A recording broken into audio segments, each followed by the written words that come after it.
What's going on, everyone? Welcome back to the Scale News Update. If you're not familiar with the show, this is where we talk about the news topics that happened in the scale world of RC over the past week. This week, exceptionally busy.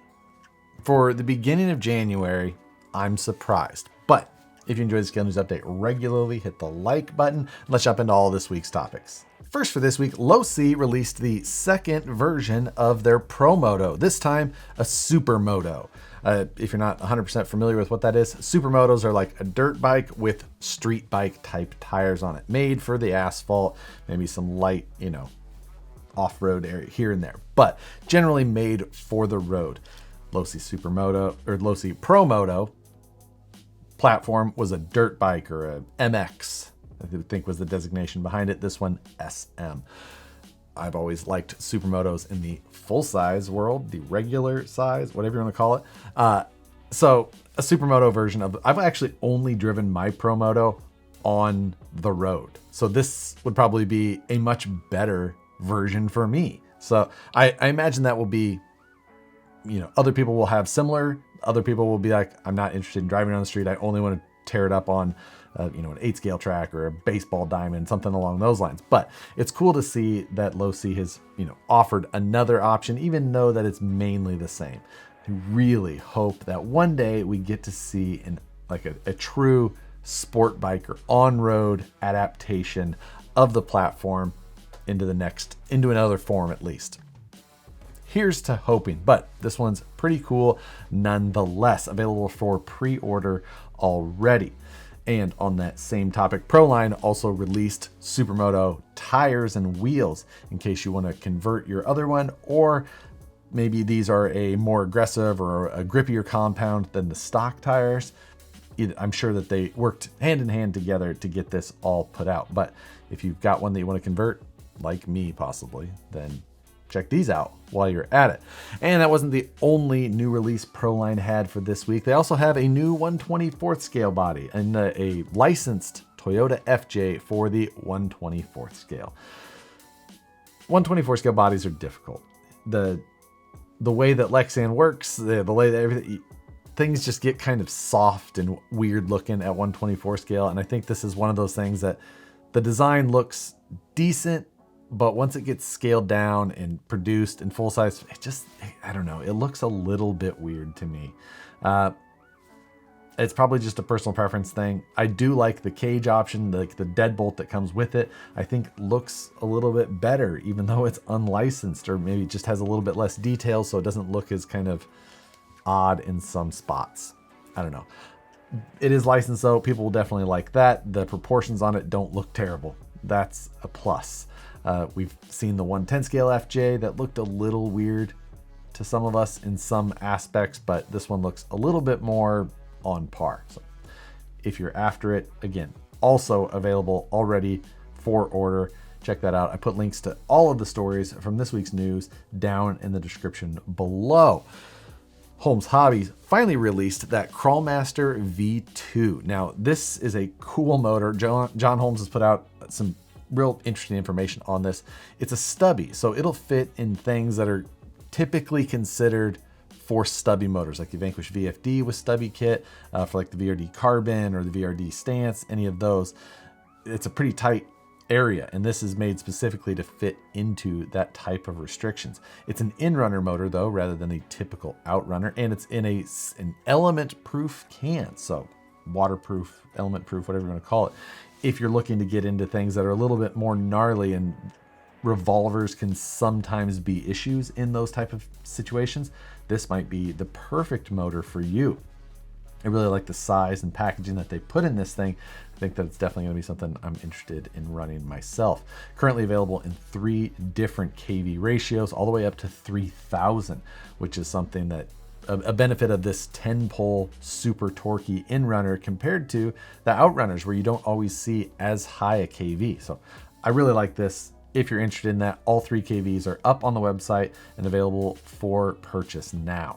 Something that's not up for purchase now, but we do get a look at here, is the new Ralo JK07. Now this is a leaked video of some sort as far as I'm seeing. I don't see it on any of Ralo's official media accounts. It got posted up and shared around on Instagram earlier last week.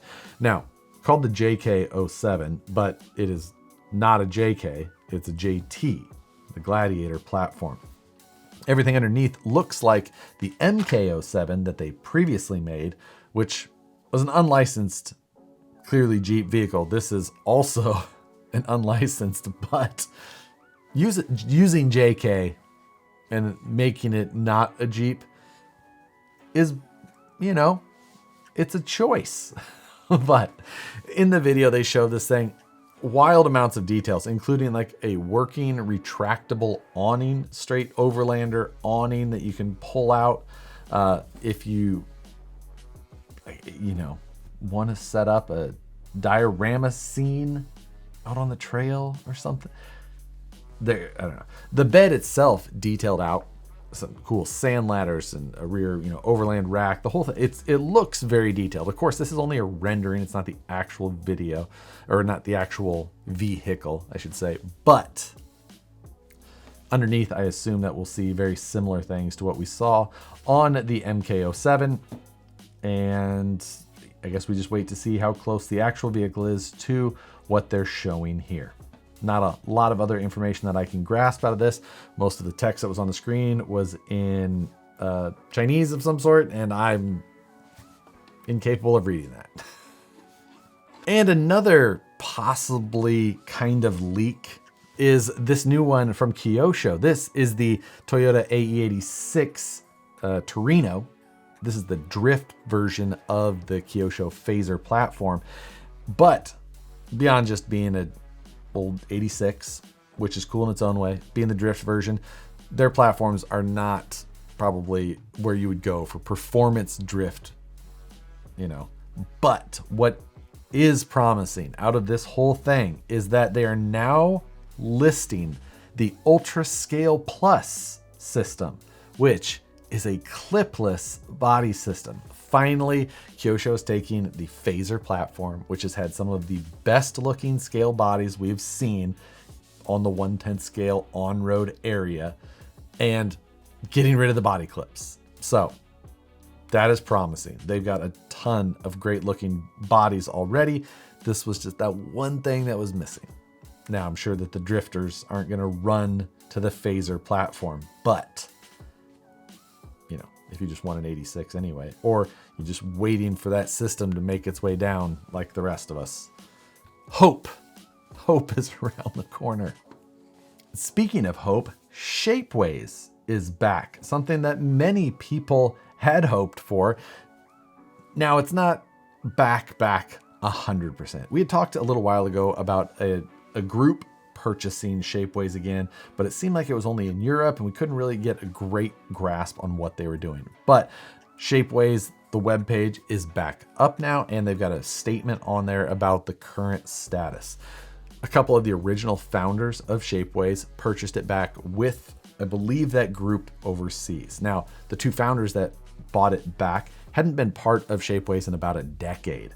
So they're coming back, trying to envision or reimagine to get this thing back up off the ground. But a lot of what was on there before is lost. Any of the marketplace data. So anybody who had a shop on there before, like Night Customs or Ampro Engineering, all of that is still gone, and that's not coming back. It says in there that they were not able to purchase or have any ability to be able to get that data from this sale. So that's all gone, and that's not coming back in the same way that it was. They did say that the marketplace software that was, you know, used or being used to run this whole system was out of date and unscalable. So it sounds like what they're going to have to do is go in and redo all of the software and then try and build this thing back up from the bottom, which is, you know, a tough area to fight, being with how 3D printers are, you know, how many people have 3D printers now and the accessibility. But Shapeways still definitely has a place in the market. So if you're interested in using Shapeways, if you're using them on a personal level to have some things printed, then that is back up and running. You can do that now. You can bring your files to them and have them print them and ship them to you. You just can't go buy other people's designs to have printed and sent to you yet. But I'm sure that all will continue to be a moving target here in the future. And speaking of the future, if it's before 9 a.m. Pacific time, wherever you are right now, then set your alarms because there's a new release that'll be happening at Vanquish Products.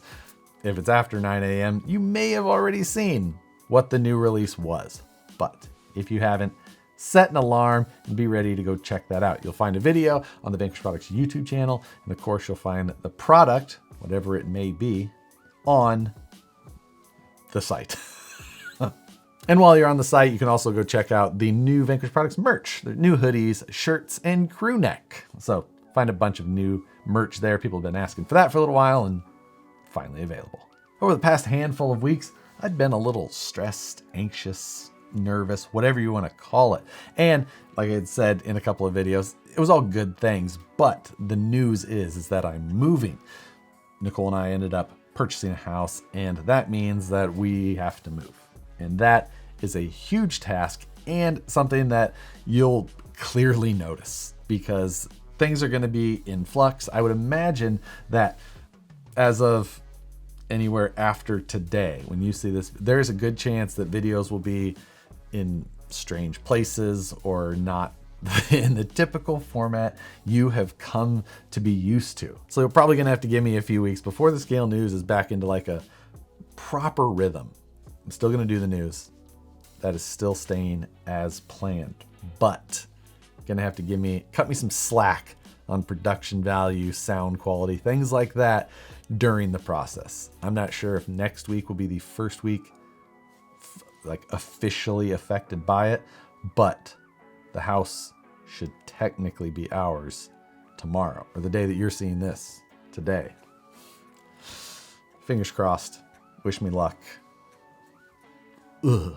And if you'd like to share in my pain a little bit more, then you can check out the channel membership. Channel membership helps support the channel a little bit extra. You also get some behind the scenes stuff like me dreading packing all of this stuff. Why do I do this? But you can check out all the information down below. It's much appreciated, but I appreciate all of you that watch the channel no matter what. And if that still isn't enough content, come check out Wednesday, 6 p.m. Pacific, 9 p.m. Eastern for Livestream Takeover. Matt and I crossed the 250 episode barrier. We're 10 weeks away from starting the 6th year of that show with never missing a Wednesday. I don't know anything else in my life that I've been that consistent on. And if you work for an RC manufacturer and you'd like to see one of your products here on the Scale News, you can shoot me an email to news@harleydesigns.com. Include a photo, a description, and a link to your website where the product is available or will be available shortly. If you'd like to send it in advance of an official release, just make sure you put that in the email and I'll be happy to take a look and see about including it here on the Scale News. This week, Deluxe Fab is showing off their new shock pliers that they just released. These look to be specifically designed for just grabbing the shock shaft. And one thing that they noted in their description is that they've necked down the front area where these are actually gripping to get into a little bit tighter area on scale shocks sometimes. So you can check that out. They're available in orange and only orange, so deal with it. Ha! It's a great color choice. Also this week, Reefs RC has some new 2.2 wheels. This time, wait, it's just their logo again. Just arrayed around. Just like everything else, it's the shape of their logo. We've already talked about it longer than it took to design these wheels. They're not available yet. They'll be available either at the end of this week or later next week. You can check those out on the Reefs RC webpage. JC Auto Design has some new H10 Grill Options that you can either purchase printed or purchase files to print yourself. Now there's 5 different options that you can choose from here. There are 5 different options available for this. One is a Toyota style. Then you've got a Jeep JL style with the headlights, and as well as one without the headlights, just kind of the center section of a Jeep style grill, as well as a couple that look fairly Cherokee related if I was guessing or kind of pointing at the style myself. But like I said, you can buy these already printed from JC Auto Design, or you can go purchase the files to print it yourself. You can either purchase a couple of styles, or you can choose a bundle where everything is included. If you've got an H10 Optic you want to change up the style for, looks like there's a solution for just about everybody there. And also for the H10, Freyja H10 Optic panels. These are aluminum or titanium panels that you can add to the rear portion of your optic. There's a comp cut, which just kind of goes straight back after the wheel opening, or there's a traditional full style that kind of follows the tire back around to the rear. These are simple bolt-on, available in both aluminum or titanium.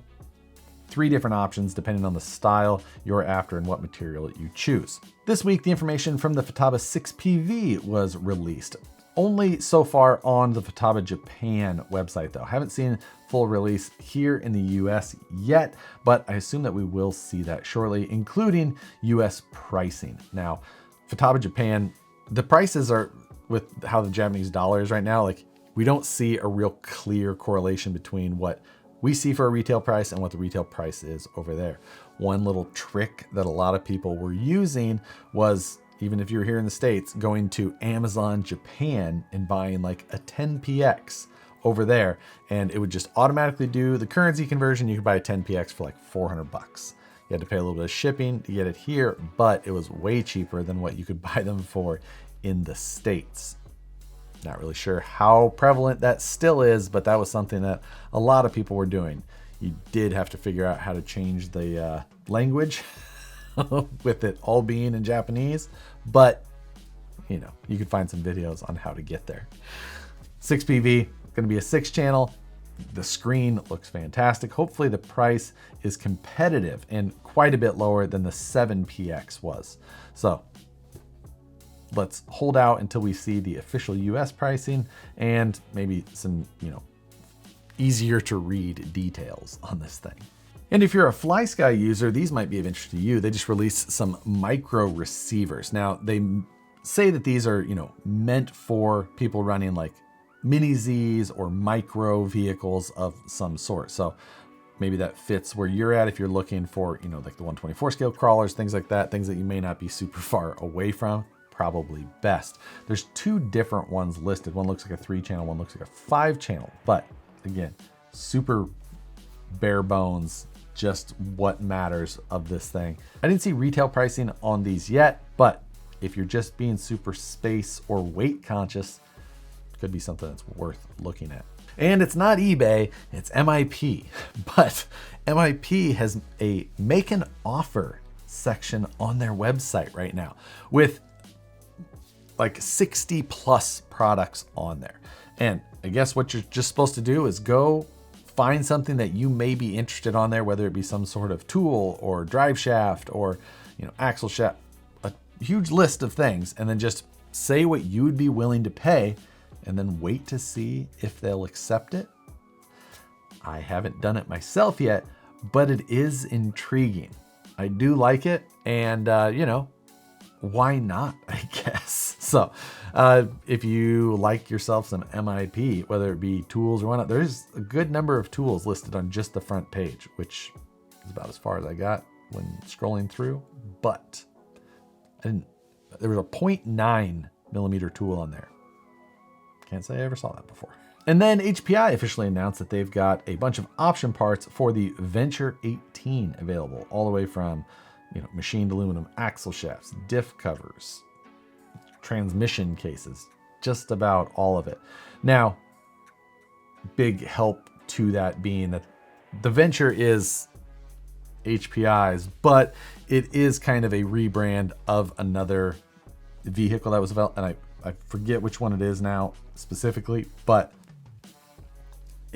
there was a bunch of aftermarket stuff. They just made specific versions or specific colors, and they're HPI branding them so that they have their own option parts to put out there. But if you do a little bit of research, you'll also find some other versions from other places made for a different car, same, that are also available. But HPI definitely trying to support their new releases, keep things going, climbing that long hill back to where they used to be. Keep on trucking. And then this last one I ran across on A-Main while searching what new stuff they had added. This is by Koswork, and it's their display stand. Now, these are specifically, it looks like aimed towards racers. You know, I guess you have multiple race cars and you're trying to hold on your pit space while racing or whatnot.